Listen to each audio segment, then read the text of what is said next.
Home of the Brave, Chapter 50. White Girl. In front of our apartment, I give the shiny heart to Hannah. Happy birthday and happy Valentine's Day, I say, to my good friend Hannah. 3 boys walk past just as Hannah slips the silver heart into the pocket of her coat. They glare at us with eyes that shoot poison. Leave the white girl alone, one yells. Hands off, boy. Just ignore them, Hannah whispers. She pulls me inside and slams the door shut. A moment later, she opens it a crack and peers out. They're gone, she says. I shake my head. I don't understand, I say. Me neither, Hannah says. Me neither. You shouldn't have pulled me inside, I mutter. They're jerks, Hannah yanks off her mittens. I didn't want you to get hurt. I'm a man, I say, standing tall. Sure you are, Hannah says. I just, didn't see the point in a fight. Why does it matter? I can't explain. Suddenly I feel tired of using words that don't belong to me. Never mind, I say. I trudge up the stairs. Ooh, that's a great word, trudge. What do you think it means? My aunt is surprised to see the box for me. A present, she keeps saying. A present for me? She opens the dishes and hugs me hard. You are such a fine boy, Keck, she says. I feel happy about the dishes and bad about the angry boys. It's hard to feel 2 things at once, so I try not to feel anything. I sit next to Ganwar on the sofa. Together we watch the TV machine tell its happy, easy stories. Scars, Chapter 51. Every weekend and other days, sometimes Ganwar and I go to Lou's. To feel good, to go someplace simple, to work, sing, and eat cookies with chocolate. Ganwar doesn't say so, but I think he's calmer on these days. Sometimes he even whistles a radio song or tells me a joke in English that I don't understand. Always, though, I laugh to make him happy. One afternoon, Ganwar and I rebuild a gate that's rotted away at the edge of the field. It's long work, and we sweat under our thick coats. The sun is still weary and weak, like a traveler too long on the road, but each day it's trying harder to warm the world. Ganwar wipes away the sweat from his arm. The 6 lines etched in his forehead glisten. I will never have the Ga'ar, I say suddenly. My words surprise me. It's an idea I've never let myself think about until now. The initiation ceremony is part of another place, a place I may never return to. You're lucky, Ganwar says. Why would you want such scars? Here, they mean nothing. There, they meant everything, I say. I lean on the fence. How will I know when I'm a man? Ganwar keeps hammering. When you own a fine car and a house with many bathrooms, then you're a man in this country, he answers with a smile. It isn't so funny, I say. You've been tested, and I haven't. You were brave. I look away.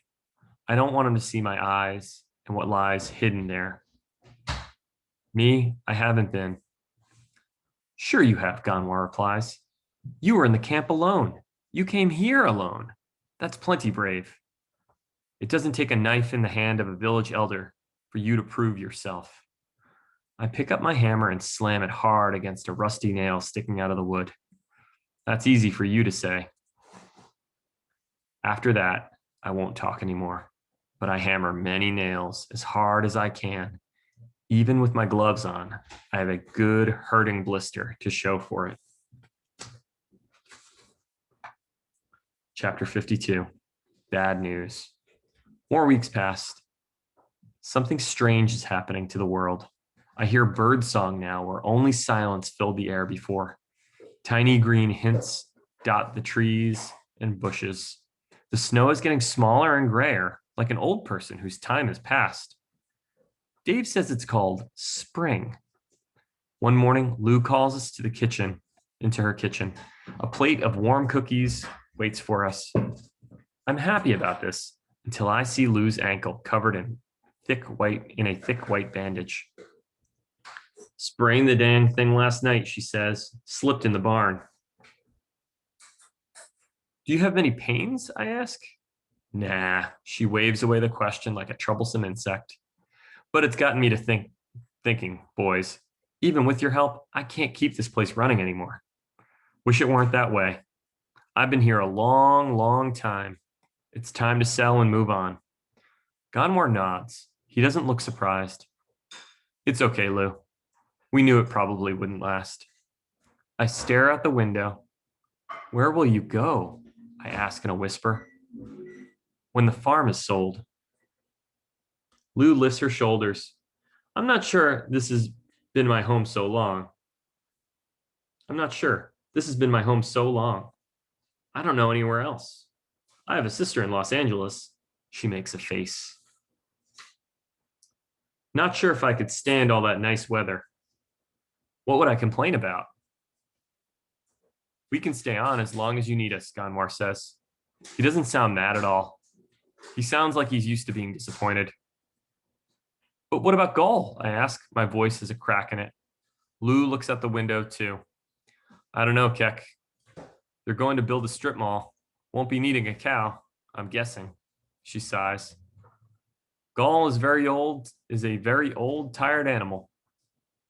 I don't think we'll be able to find anyone who wants her. I'm sorry, hon. I leap to my feet. My chair falls back with a loud thud. I hate it here, I scream. I want to go home. I run out the door and across the field toward the bus stop. I'm glad that Lou can't follow me with her sore foot. I'm sorry that I'm glad. I'm mad that Gonmore isn't mad enough.